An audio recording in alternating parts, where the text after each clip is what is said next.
Welcome to another exciting edition of Travel Guide. If you are new here, consider subscribing.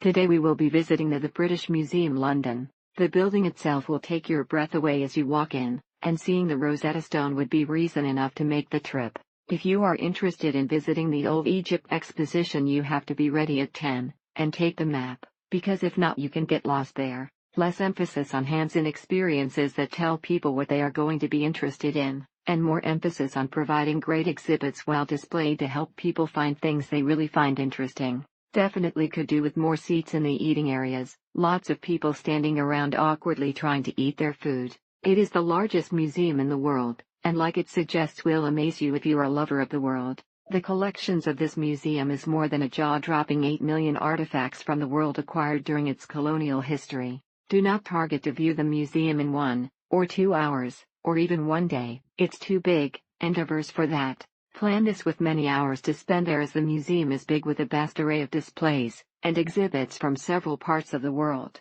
The museum not only offers a superb collection that would take weeks to explore, but excellent ways to visit the museum and learn more about the collections. There is a bit of a queue for audio tours, and temporary exhibits are slightly overcharged, but given everything else is free, that is easily understandable, and they are always of extremely high quality. The British Museum is a very good place to go if you want to travel back in the history.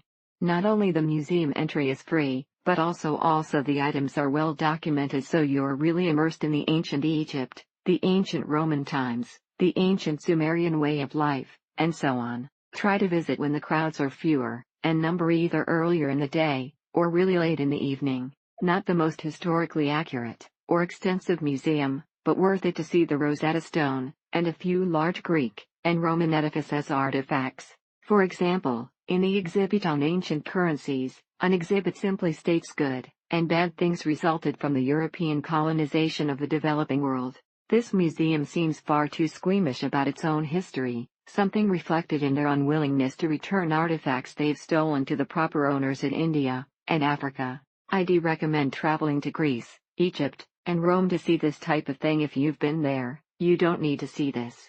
Beautiful interior, and the exhibits on display are amazing. So nice, and walk around, and take in the history of the place. The museum itself is really beautiful, but since it is free, expect a lot of crowds, especially near the most famous exhibits. Absolutely worthwhile to see the ancient Egyptian artifacts and mummies, as well as the Greek exhibition including the marbles from the Parthenon. And in the summer, it's hot.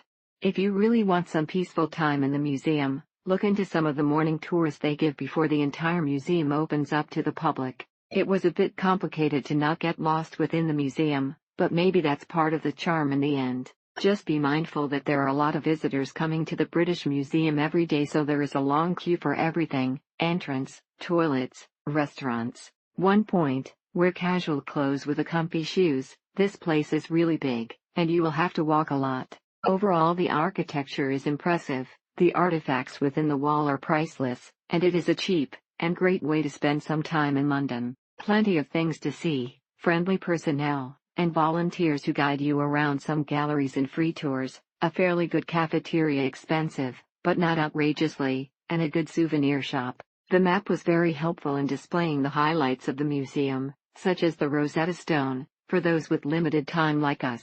In front of the museum you can find a really good pub, so you can 2 or 3 beers before that, and everything is even better. It is the treasure trove of a lost nightmare, but it's a place where you can see items from all over the world for free. If you are meeting friends, you need to be there at least 20 minutes early, as you need to queue up through the security tent. Their collection is astounding. When you start recognizing artifacts that you've seen in books, you know this is a great collection.